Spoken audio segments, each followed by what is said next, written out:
অষ্টম শ্রেণীর ইতিহাস ও সামাজিক বিজ্ঞান অষ্টম অধ্যায় বিশ্ব প্রেক্ষাপটে সামাজিক ও সাংস্কৃতিক ইতিহাসে বৈচিত্র্যময় গতিপথ এ অধ্যায়ের আজকে আমরা ১১২ পৃষ্ঠা থেকে ১১৪ পৃষ্ঠা পর্যন্ত আলোচনা করব।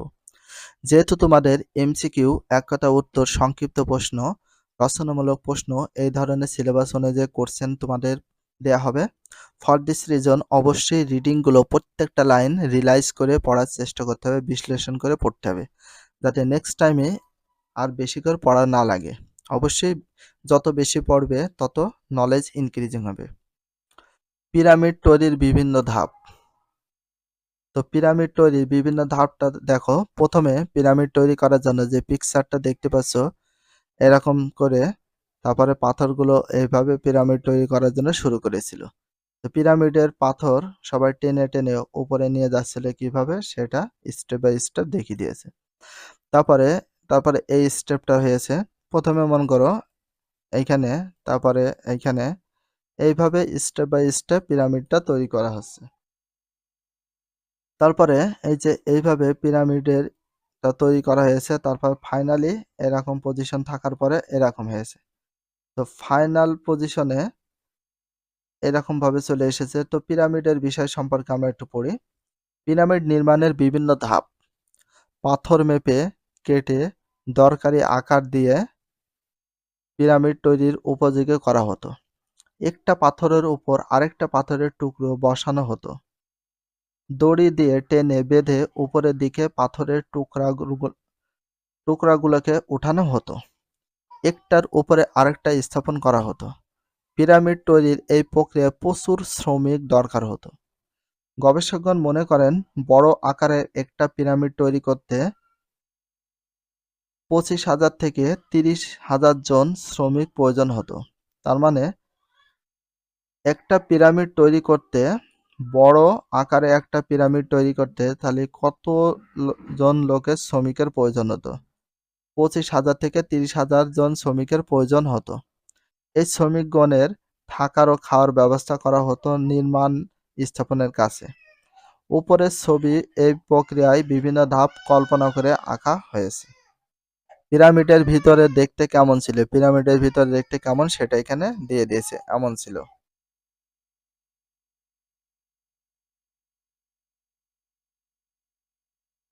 এখানে যেটা দেখতে পাচ্ছ, সর্বপ্রথম মরা দেহটাকে বা মৃত দেহটাকে সর্বপ্রথম তারা গোসল দেয়।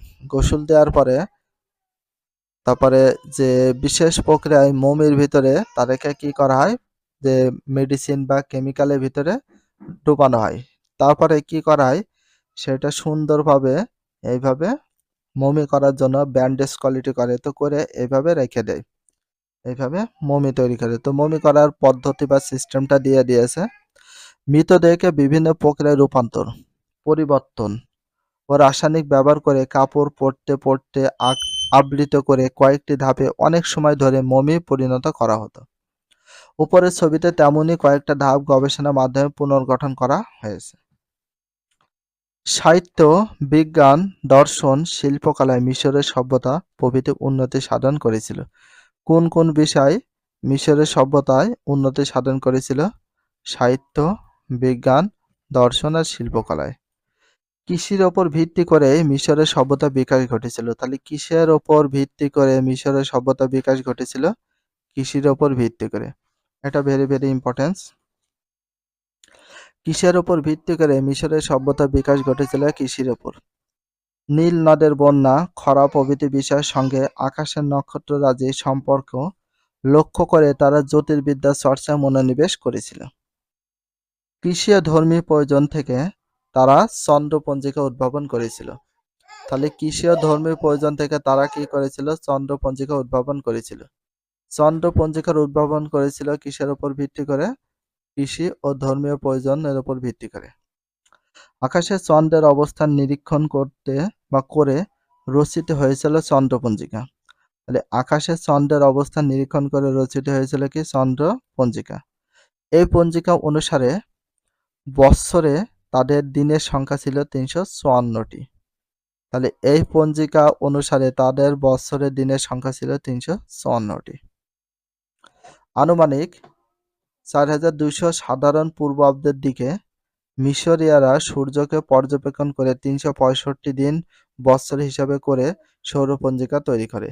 তাহলে মিশরীয়রা কত অব্দের পূর্বের দিকে 4200 অব্দের পূর্বের দিকে সূর্যকে পর্যবেক্ষণ করে কতদিন 365 দিনে বৎসর হিসাবে সৌরপঞ্জিকা তৈরি করে।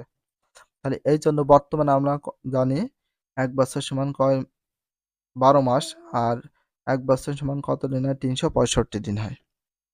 30 দিনে 1 মাস তৈরি করা হয়েছে, 12 মাসে 1 বছর। হিসাব মিশরীয়রা প্রথম আবিষ্কার করেছিল।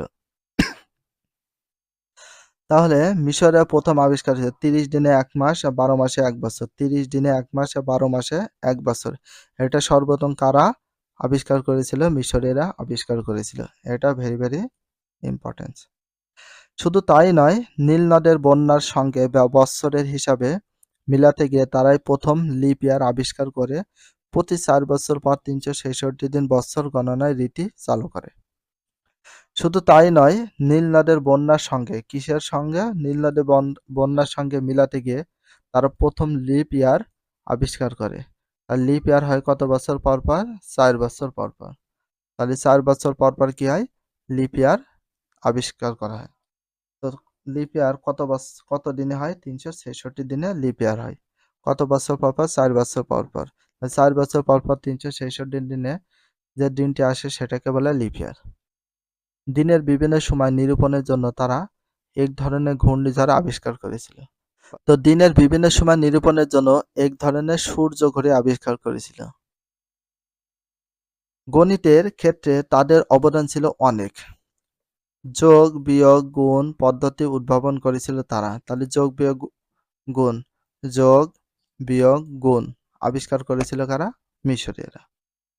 জ্যামিতিক হিসাব নকশা মিলিয়ে নির্মাণ করেছিল সে যুগের শ্রেষ্ঠ বেশ কিছু স্থাপত্য কীর্তি। তাহলে হিসাব নকশা সবকিছু তৈরি করেছিল সেই যুগের সবচেয়ে শ্রেষ্ঠবান স্থাপত্য কীর্তি। এসব কীর্তি ইতিহাসের এক বিশেষ কালে নির্দিষ্ট এক ভূখণ্ডে একদল মানুষের জীবন সংগ্রাম আর সভ্যতা রচনা অভিজ্ঞতাকে আজও ধারণ করে আছে। ইতিহাসে মিশরের সভ্যতার অন্যতম বড় অবদান হচ্ছে লিপ ইয়ার আবিষ্কার। তাহলে ইতিহাসে মিশরের সভ্যতার অন্যতম বড় অবদান হচ্ছে লিপ ইয়ার আবিষ্কার। লিপ ইয়ার আবিষ্কার। তাহলে মিশরের সভ্যতার অন্যতম বড় অবদান হচ্ছে কি? লিপ ইয়ার আবিষ্কার। এটা ভেরি ইম্পর্টেন্ট। মানুষের ইতিহাসে তারা প্রথম লিপ ইয়ার উদ্ভাবন করেন। তাই পৃথিবীতে প্রথম লিপ ইয়ার উদ্ভাবন করেন মিশরীয়রা। প্রথম দিকে তাদের লিপি ছিল চিত্রভিত্তিক। তাহলে প্রথম দিকে তাদের লিপি ছিল কি ভিত্তিক? চিত্রভিত্তিক। কোনো একটি বস্তুর নাম ও সংখ্যা লিখে রাখার জন্য তারা যে বস্তুটির চিত্র আঁকতে ছোট ছোট বিন্দু দিয়ে তার সংখ্যা উল্লেখ করত, চিত্রভিত্তিক। সেই লিপিকে বলা হয় হায়ারোগ্লিফিক। তাহলে সেই লিপিকে কি বলা হয়? হায়ারোগ্লিফিকও বলা হয়। তাহলে দেখো, চিত্রভিত্তিক লিপিকে বলা হয় হায়ারোগ্লিফিক। চিত্রভিত্তিক সেই লিপিকে বলা হয় হায়ারোগ্লিফিক লিপি। তাহলে হায়ারোগ্লিফিক লিপি শব্দের অর্থ হচ্ছে পবিত্রতা। তাহলে হায়ারোগ্লিফ নামটি গ্রিকদের দেওয়া। তাহলে হায়ারোগ্লিফিক নামটি কাদের দেওয়া? গ্রিকদের দেওয়া। তাহলে গ্রিকদের দেওয়া নামটির নাম কি ছিল? হায়ারোগ্লিফিক। হায়ারোগ্লিফিক অর্থ হচ্ছে পবিত্র খোদাই কর্ম। তাহলে হায়ারোগ্লিফিক শব্দের অর্থ কি? পবিত্র খোদাই কর্ম। এটা ভেরি ইম্পর্টেন্স এই পর্যন্ত। তাহলে হায়ারোগ্লিফিক চিত্রভিত্তিক লিপিকে বলা হয় হায়ারোগ্লিফিক, আর হায়ারোগ্লিফিক শব্দের অর্থ হচ্ছে পবিত্র খোদাই কর্ম। তাহলে চিত্রভিত্তিক লিপি থেকে তারা ক্রমে অক্ষরভিত্তিক লিপি পদ্ধতি আবিষ্কার করে। তাহলে চিত্রভিত্তিক লিপি থেকে আস্তে আস্তে অক্ষরভিত্তিক লিপি আবিষ্কার করে। লেখার উপকরণ হিসাবে মিশরীয় প্যাপিরাস নামক কাগজ। তাহলে লেখার উপকরণ হিসাবে কি ব্যবহার করা হয়? মিশরীয় প্যাপিরাস নামক লেখার উপকরণ হিসাবে মিশরীয়রা প্যাপিরাস নামক কাগজ ব্যবহার করত। তাহলে মিশরীয়রা প্যাপিরাস নামক কাগজ কারা ব্যবহার করত? মিশরীয়রা। তো প্যাপিরাস নামক কাগজ কোথায় পাওয়া যেত? মিশরে। এবং কালো কালির আবিষ্কার করেছিল, এবং কালো কালির আবিষ্কারও করেছিল মিশরীয়রা। প্যাপিরাস ছিল মূলত এক ধরনের নলখাগড়া জাতীয় উদ্ভিদ।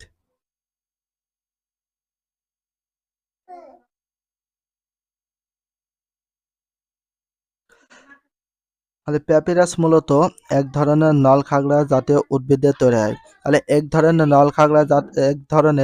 নলখাগড়া জাতীয় উদ্ভিদ তৈরি হয় কি তৈরি হয়? প্যাপিরাস। তাহলে প্যাপিরাস মূলত কি ছিল? এক ধরনের নলখাগড়া জাতীয় উদ্ভিদ।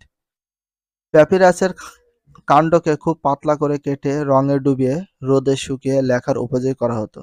তাহলে প্যাপিরাসের কাণ্ড কি করা হয়? কেটে রঙে ডুবিয়ে রোদে শুকিয়ে সেটা লেখার উপযোগী করা হয়। প্রাচীন মেসোপটেমিয়া সভ্যতা সমাজের সংস্কৃতি। তাহলে এখন প্রশ্ন যে রচনামূলকে দেয়, প্রাচীন মেসোপটেমিয়া সভ্যতার সমাজ সংস্কৃতির সম্পর্কে আলোচনা করো, বিশ্লেষণ করো, ব্যাখ্যা করো বলতে পারে। তো টপিকস গুলো এই জন্য ভালো করে দেখে নেবা এবং কোন টপিকসে কোন কাহিনী বা কি ব্যবস্থা বলা হচ্ছে সেটা দেখতে হবে। আনুমানিক 4000 সাধারণ পূর্বাব্দ থেকে বর্তমান ইরাকের টাইগ্রিস ও ইউফ্রেটিস নদীর মধ্যবর্তী অঞ্চলে ধারাবাহিকভাবে কতগুলো নগর সভ্যতা জন্ম হয়? তাহলে বর্তমানে ইরাকের টাইগ্রিস ইউফ্রেটিস নদী। তাহলে বর্তমানে টাইগ্রিস ও ইউফ্রেটিস নদী কোন এলাকায় অবস্থিত? ইরাকের মধ্যবর্তী অঞ্চলে ধারাবাহিকভাবে কতগুলো নগর সভ্যতা জন্ম হয়েছিল? এগুলোর মধ্যে সুমেরীয়, ব্যাবিলনীয়, এশিরীয়, ফনিশীয়, ক্যালিডীয় সভ্যতার নাম উল্লেখযোগ্য। তাদের মধ্যে কয়েকটি সভ্যতা খুবই উল্লেখযোগ্য ছিল। সেই উল্লেখযোগ্য সভ্যতার ভিতরে ছিল সুমেরীয় সভ্যতা, ব্যাবিলনীয় সভ্যতা, এশিরীয় সভ্যতা, তারপর ফনিশীয় সভ্যতা, ক্যালডীয় সভ্যতার নাম উল্লেখ। ইতিহাসে এই সভ্যতাগুলোর সমন্বিত নাম মেসোপটেমিয়া সভ্যতা। ভূপৃষ্ঠের বিভিন্ন ভৌগোলিক বাস্তবতা ভিন্ন ভিন্ন সময় গড়ে ওঠে। এই নগর সভ্যতাগুলোতেই মিশরীয় সভ্যতার মতোই শ্রেণীভিত্তিক সমাজ গড়ে উঠেছিল। তাহলে এটা বলা হয়েছে যে ভৌগোলিক বাস্তবতা ভিন্ন সময় গড়ে ওঠা নগর সভ্যতাগুলো মিশরীয় সভ্যতার মতোই শ্রেণীভিত্তিক সমাজে গড়ে উঠেছিল। রাজা ছিলেন সর্বময় ক্ষমতার অধিকারী। তাহলে সে দেশের রাজা ছিল সর্বময় ক্ষমতার অধিকারী। রাজাদের এই ক্ষমতাকে আরো বেশি শক্তিশালী করেছিল পুরোহিত ও ধর্মগুরুরা। তাহলে রাজাদের আরো শক্তিশালী করে তুলেছিল পুরোহিত এবং ধর্মগুরুরা। রাজাকে তার ক্ষেত্র বিশেষ ঈশ্বরের প্রতিনিধি বলে পরিচয় করিয়ে দেন। অন্যান্য শ্রেণীর মানুষের সামাজিক অবস্থান ছিল অনেক নিচে। সমাজে দাস প্রথা প্রচলন ছিল। ভূমিদাস ও কৃতদাস অবস্থান ছিল সবচেয়ে বেশি নিম্ন শ্রেণী। তাহলে ভূমিদাস আর কৃতদাসদের অবস্থান ছিল সবচেয়ে নিচের শ্রেণীতে। মেসোপটেমিয়া অঞ্চল গড়ে ওঠা সভ্যতাগুলোর মধ্যে সুমেরীয়, ব্যাবিলনীয় সভ্যতার মেয়েরা সম্পদের অধিকারী হতে পারত এবং স্বাধীন ব্যবসা বাণিজ্য করার অধিকার তাদের ছিল। অন্যদিকে একই অঞ্চলে গড়ে ওঠে এশিরীয় সভ্যতায় মেয়েদের সেই অধিকার ছিল না। ক্যালিডীয় সভ্যতায় মেয়েদের অধিকার ছিল অত্যন্ত সীমিত। মেসোপটেমিয়া সভ্যতার অগ্রদূত বলা হয় সুমেরীয় সভ্যতাকে। তাহলে মেসোপটেমিয়া সভ্যতার অগ্রদূত বলা হয় সুমেরীয় সভ্যতাকে। এটা ভেরি ভেরি ইম্পর্টেন্ট অবশ্যই। তাহলে মেসোপটেমিয়া সভ্যতার অগ্রদূত বলা হয় কাকে? সুমেরীয় সভ্যতাকে। ইতিহাসে তাদের উল্লেখযোগ্য অবদান রয়েছে। 3000 সাধারণ পূর্বাব্দে সুমেরীয় কিউনিফর্ম নামের এক ধরনের লিখন পদ্ধতি আবিষ্কার করে। কত খ্রিস্টাব্দে? 3000 সাধারণ পূর্বাব্দে সুমেরীয় কিউনিফর্ম নামের এক ধরনের লিখন পদ্ধতি আবিষ্কার করে। কাদামাটির নরম প্লেটের উপর সরু কাঠির অগ্রভাগ দিয়ে অক্ষর ফুটিয়ে তোলা হতো। পরে তা রোদে শুকিয়ে তা আগুনে পুড়িয়ে সংরক্ষণ করা হতো। সুমেরীয় ছিল সাহিত্যপ্রেমী।